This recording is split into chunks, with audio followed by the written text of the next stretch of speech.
Bonjour à tous, donc nous voici dans le corrigé du bac S de juin 2016, sujet de métropole. Et le sujet c'est donc l'exercice 3 sur l'exercice de spécialité. Donc il tient en deux parties. Alors mon avis sur le sujet, c'est un sujet assez simple. Une question peut-être difficile dont on parlera.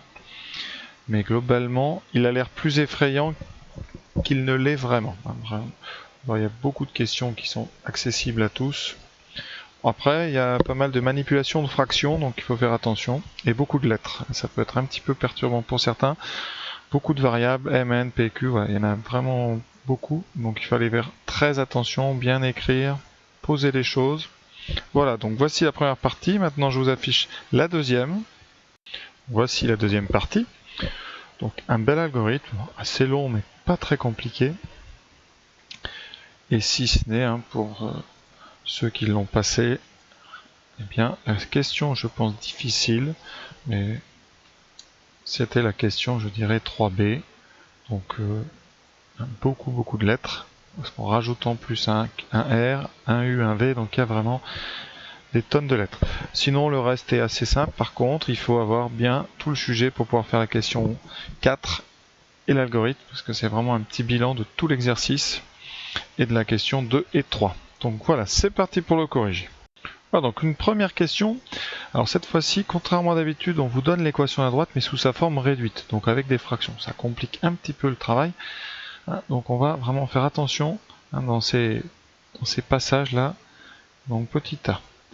Alors on prend x, y, un couple d'entiers, et on va essayer de dire est-ce que 15x moins 12y est divisible par 3. Alors ça c'est très facile. Vous savez que 3 divise 15, que 3 divise 12.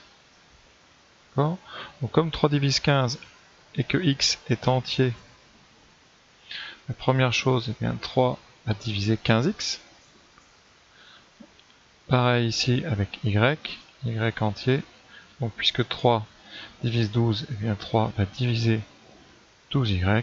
Et par combinaison, ici ou par addition tout simplement, eh bien 3 va diviser la somme. 3 va diviser 15x plus 12y. Le point vraiment très important qu'il faut rappeler, uniquement, c'est vraiment le côté entier de x et y qui permet de garder la divisibilité par 3. Donc voilà notre première question. On a bien montré que si, donc ici on va, si x et y sont entiers, alors, eh bien, 15x moins 12y est divisé par 3.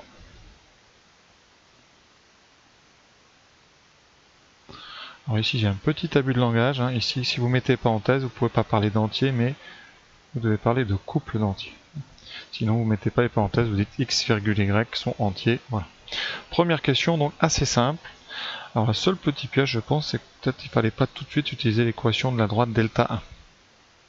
Donc maintenant, la question 2, existe-t-il un point de cette droite dont les coordonnées sont des entiers relatifs? Alors là, on va travailler cette petite équation de droite. Donc vous avez y égale 5 quarts de x moins 2 tiers. Donc on va enlever les fractions. On va le faire tranquillement, on va tout mettre sur 12. Alors là, il ne fallait pas se presser. Donc à gauche 12x sur 12, 12y sur 12.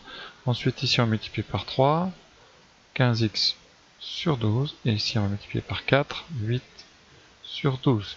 Et donc ceci est équivalent à, eh bien on simplifie, y est donc égal, alors on multiplie tout par, on simplifie pas, on multiplie tout par 12, et donc les douzièmes vont disparaître. On obtient ceci, et on met eh bien, tout du côté qui nous intéresse, et donc on obtient 15x moins 12y égale 8. J'ai inversé, voilà. Pour ceux qui se doutent, je vais quand même, normalement, si vous voulez, on tombe sur donc 8 égale 15x moins 12y. J'ai tout de suite inversé, voilà. Donc on obtient cette égalité. Donc, on en est, c'est-à-dire que ça, vous reconnaissez en fait la question 1. Et on a montré en question 1 que 15x moins 12y était divisible par 3. Or, on sait donc que 15x moins 12y est divisible par 3. D'accord? Par 3. Or, on remarque, vous voyez que 8 n'est pas divisible par 3. Et 8 n'est pas divisible par 3. Donc là, vous voyez, il y a une petite impossibilité qu'on va mettre en évidence. N'est pas divisible par 3. Donc, supposons, si il existe un point de delta à coordonnées entières, alors, on en déduit, bon, pas forcément, c'est que vous avez, donc ça veut dire qu'il existe xy couple d'entiers, tel que, eh bien, y égale 5 quarts de x moins 2 tiers. Et donc, ce qu'on a montré à l'instant, et donc ça nous donnerait 15x moins 12y égale à 8. Or, 15x moins 12y ne peut pas valoir 8. Ne peut valoir 8. Car sinon, 8 serait divisible par 3.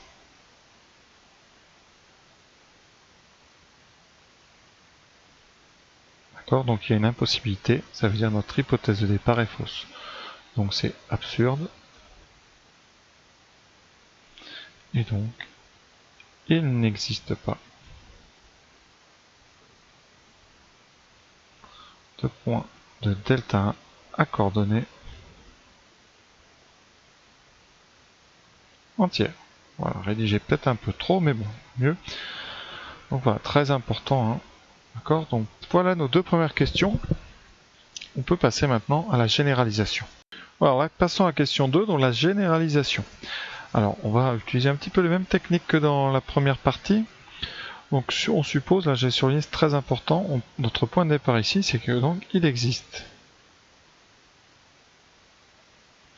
x0, y0, donc un couple de relatifs, c'est-à-dire d'entiers, tel que ici, donc vous remplacez dans l'équation de delta, donc y0 va être égal à m sur n x0 moins p sur q. Alors il faut vraiment bien écrire, il y a beaucoup de lettres.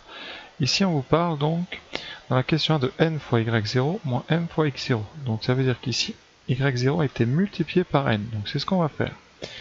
Donc on va multiplier toute cette ligne par n. Donc, on part de ça, et comme c'est des multiplications d'équations, on garde des équivalences pour l'instant. Voilà, ça va être équivalent à n étant non nul. Donc on multiplie tout par n, ny0 égale n fois m sur n, donc il va rester m. Ici vous aurez moins n fois p sur q. On va mettre ça sous la forme un petit peu du texte. Donc le mx0 a été mis à gauche, donc par une soustraction.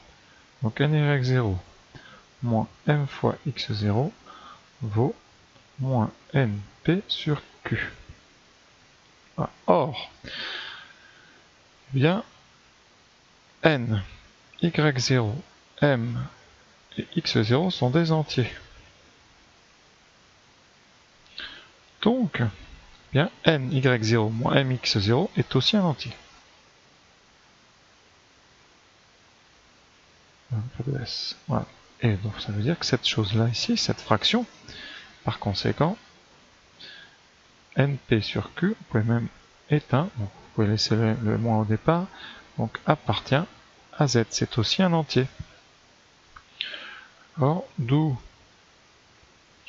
il existe donc un nombre k appartenant à z, tel que moins np sur q est égal à k, d'où moins np égale k fois q. Et vous voyez ici, on a presque fini. Hein. Eh bien, vous avez n fois p qui est un multiple de q. Donc, eh bien, np est multiple de q, d'où q divise le produit np. Le moins n'a pas d'influence sur la divisibilité. Donc voilà notre réponse. Et maintenant, on va en déduire que Q divise N. Alors là, je crois qu'il faut le venir voir, c'est gros comme une maison. Vous avez Q qui divise un produit NP. Là, on voit le théorème de Gauss là qui arrive. Alors, on a dans le texte, vous pouvez ici, donc vous savez que PGCD de PQ est égal à 1. Et donc, on va Q et P sont premiers entre eux. Voilà, et ça, c'est le théorème de Gauss. Q divise un produit NP, Q est premier avec P. Donc Q va forcément diviser N. Donc ça, c'est le théorème de Gauss. Q divise N. Voilà notre question. Vous voyez, ça c'est très rapide. Voilà, donc on va passer à la question 3. Et là, vous avez le mot réciproquement. Donc petite analyse de ce qu'on vient de montrer quand même avant d'aller plus loin. On vient de montrer que s'il y a une solution, si il y a une solution xy d'entier,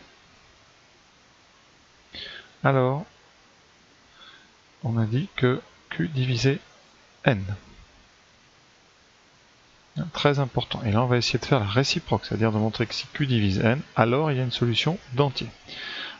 Petite remarque aussi, ça nous servira pour l'algorithme final. Si vous faites la contraposée de cette phrase-là, ça veut dire que si Q ne divise pas N,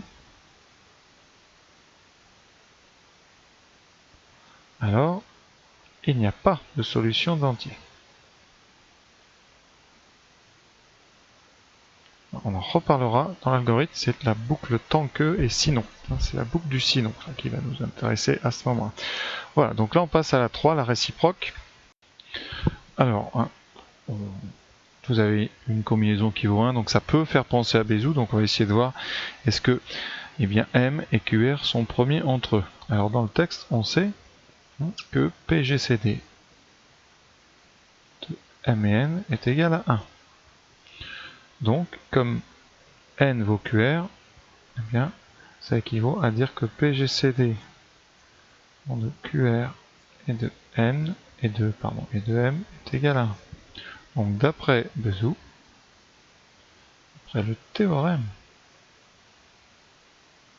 de Bézout, il existe U et V relatifs tel que, eh bien ça fera N, c'est-à-dire QR, QRU,